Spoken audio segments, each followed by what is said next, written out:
ሰላም እንዴት ናችሁ? ዛሬ ፊሎሶፊካሊ ትንሽ ዳሰሳ እናደርጋለን። ፊሎሶፊን ሳስበው የሚሰማኝን ነገር በተለይ አሁን ያለው ጀነራል ማህበረሰብ ጋር ያለውን ነገር ለማስቀመጥ እወዳለሁ። ፊሎሶፊ ሰዎችን ለሶስት የከፈላቸው ይመስለኛል። ማለት ፊሎሶፊ ራሱ አይደለም የከፈላቸው፣ ግን ፊሎሶፊን በተመለከተ ሰዎች ለሶስት የተከፈሉ ይመስለኛል። አንደኛ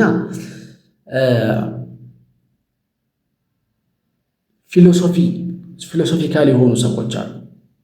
መርማሪ፣ ጠያቂ፣ ህይወታቸው ላይ መልስ ያላገኙባቸው ነገሮች የበዙ እንደዚህ አይነት ሰዎች አሉ ይመስለኛል። እነዚህ በገሃዱ ዓለም አደባባይ ላይ ወጥተው ለምን ይሄ ሆነ፣ ለምን ይሄ ተደረገ፣ እዚህ ጋር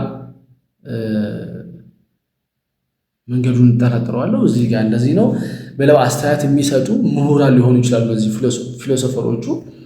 ወይም ደግሞ ቤታቸው ተቀምጠው መድረክ ያላገኙ፣ መድረክ ማግኘትም የማይፈልጉ ሊሆኑ ይችላሉ።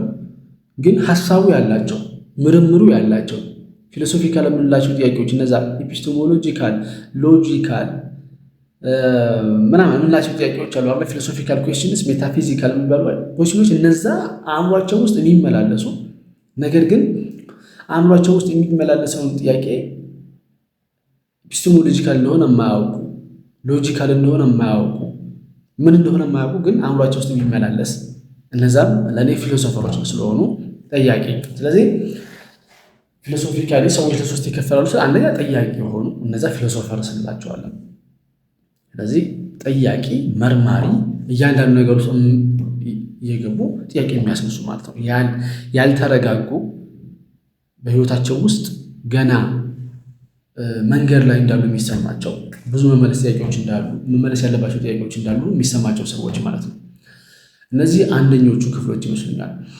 ሁለተኛ ጥያቄዎቻቸው የተመለሱላቸው ወይም ደግሞ የተመለሱላቸው የሚመስሉ ሰዎች ናቸው። እነዚህ በተለያየ ምክንያት ጥያቄዎቻቸው የተመለሱ፣ ለምሳሌ ቅድም ፊሎሶፊ ጠያቂ ያላቸው ሰዎች ጥያቄያቸው እኔን ማን ፈጠረኝ ከሆነ እነዚህ መልስ ያገኙ ሰዎች ደግሞ እኔን የፈጠረ ፈጣሪ ነው ብለው የፈጠራቸውን ስም የሚያስከትሉ፣ ዓለም ማን ፈጠራት ሲባል ዓለም የፈጠረው እንትና ነው፣ እንትና የሚባል ፈጣሪ ነው፣ በዚህ መንገድ ነው የተፈጠረው፣ ሰው በዚህ መንገድ ነው የተፈጠረው፣ እነዚህ አይነት እንትን አለው እያሉ ለጥያቄዎቻቸው በሙሉ መልስ ያገኙ የሚመስላቸው ወይም ደግሞ በእርግጥም ያገኙ ሊሆኑ ይችላሉ። እንደዚህ አይነት ሰዎች አሉ ይመስለኛል። ስለዚህ ለእነዚህ ሰዎች ጥያቄ አስፈላጊ አይደለም፣ ምክንያቱም መልሳቸው ተመልሷል። ዘይ ሊቭ ላይፍ። ለምሳሌ ሃይማኖታቸውን በስነ ስርዓት የሚከተሉ ሰዎች አሁን ሁለተኛ ላይ መልሳቸው የተመለሰ ሰዎች ወይም ደግሞ መልሳቸው የተመለሰላቸው ይመስላቸው ሰዎች ናቸው ብዬ አስባለሁ። ልብ በሉ፣ በሁለቱ መካከል ሊሆኑ ይችላሉ። አንዳንድ ሰዎች አንዳንድ ጥያቄዎች ተመልሰውላቸው በሃይማኖታቸው፣ አንዳንድ ጥያቄ ደግሞ ይሄ ነገር ብለው ጥርጣሬ ውስጥ የገቡ ጥያቄ ምልክት አድርገው የሚያልፉ ሰዎች እነዚህ በሁለቱ መካከል ቆመው ይቀራሉ ማለት ነው። እሱ ችግር ሆኖ ሳይሆን ጀስት ሳይንግ። ስለዚህ ሁለተኞቹ ሰዎች መልስ የተመለሰላቸው ሰዎች ናቸው። የመጀመሪያዎቹ ደግሞ ጥያቄ ላይ ያሉ ሰዎች ናቸው። ሶስተኛዎቹ በጣም የሚያሳዝኑ ሰዎች ናቸው። ሶስተኛዎቹ ሰዎች ጥያቄና መልስ እንዳለ አያውቁ። ጥያቄና መልስ እንዳለ አያውቁ። የሚጠየቅ ነገር እንዳለ አያውቁ። ይወለዳሉ፣ ሰው ሲኖር ያሉ፣ ሰው ሲሰራ፣ ከዛ ገንዘብ ሲያገኝ፣ ከዛ ሲያገባ፣ ከዛ ሲወልድ፣ ከዛ ኑሮ፣ ከዛ ሲሞት ያሉ፣ እንደዛ ያደርጋሉ። አለቀ። እነሱ ጥያቄ የላቸውም። አእምሯቸውን የሆነ ጥግ ላይ አሳርፈውት ይሄ እኮ እንደዚህ ነው የሆነው ብለው ከአመጣጡ ጀምሮ ስራ እንዴት ተጀመረ፣ የሰው ልጅ ስራ ለምን ፈጠረ፣ መጀመሪያ እንዴት ነበር የሚኖረው ምናምን ብለው ለመጠየቅ ጊዜ የላቸውም። ከአደም ጀምሮ የነበረው ሰው በሙሉ ልክ አሁን እንዳለው እነሱ እንደኖሩት አይነት ህይወት እንደሚኖር ስለሚያስቡ ጥያቄና መልስ እንዳለ አያውቁም። መልስ ያለው ሰውም መጥቶ እንትና ነው አምላክ እንትና ነው የፈጠረ እንደዚህ ነው ያለው ነገር ብሎ ስለ ዓለም ቢነግራቸው አሜን ይሁን ብለው ነው የሚቀበሉት። ደግሞ ያንኛው ሰው መጥቶ ይሄ ነገር ልብ ብለዋል እነዚህ እኮ አይደለም ምናምን ብሎ ደግሞ ጠያቂው ሰው የመጀመሪያው ሰው ደግሞ ቢጠይቃቸው እዛም ጋር ደግሞ አብረው ይፈሳሉ። ምክንያቱም እነዚህ ሰዎች ጥያቄም እንዳለ አያውቁም፣ መልስም እንዳለ አያውቁም። እና ቢያንስ ሃይማኖት የሚመስል ተቋም ውስጥ ያሉ ሰዎች ቢያንስ ጥያቄ እንዳለ ያውቃሉ። ለጥያቄዎቻቸው መልስ ፍለጋ ግን ወደ ሃይማኖቶች ተጠልለዋል። እና እዚህ መካከል ሃይማኖት ለምን መልስ እየሰጠ እንደሆነ የማያውቁ ሰዎች አሉ። ማለት ሃይማኖት ፈጣሪ እንትና ነው ሲላቸው እነሱ በሂደት እንደሚጠይቁ አያውቁትም።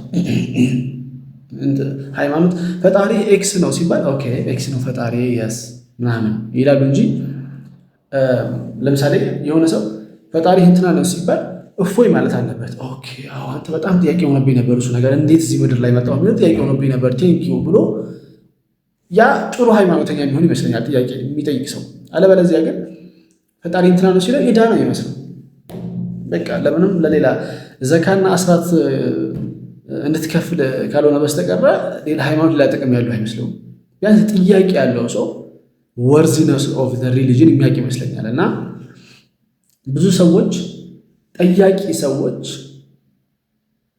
ለሃይማኖት አጌንስት ይመስሏቸዋል። ግን የማይጠይቁ ሰዎች ናቸው ለሃይማኖት አጌንስት የሚሆኑት። ምክንያቱም ዘ ቬሪ ኤግዚስተንስ ኦፍ ሪሊጅን የሚመሰረተው በጠያቂ ሰዎች ስለሆነ፣ አለበለዚያ አስፈላጊ አይደለም። ጠያቂ ካልሆንክ አእምሮ የሚጠይቅ ካልሆነ ሃይማኖት የሚያመጣልህ ደንቦችና ሕጎችና እውቀቶች በሙሉ ለአንተ ምንም ናቸው፣ ሊያስርህ ብቻ ነው የሚፈልገው ማለት ነው ብለህ ነው የምታስበው። ጠያቂ ሰው ከሆንክ ግን እያንዳንዱ የሚያወራህ ፓርት ለአንተ መልስ እንደሆነ ይገባሃል። እና ሶስተኛው ሰው ከሁለቱ ሰዎች በጣም የራቀ ነው። ሁለቱ ሰዎች በጣም የተራራቁ ናቸው። እንደምታዩት አንዱ መልስ ፈላጊ ነው፣ አንዱ መልሱን ያገኘ ነው።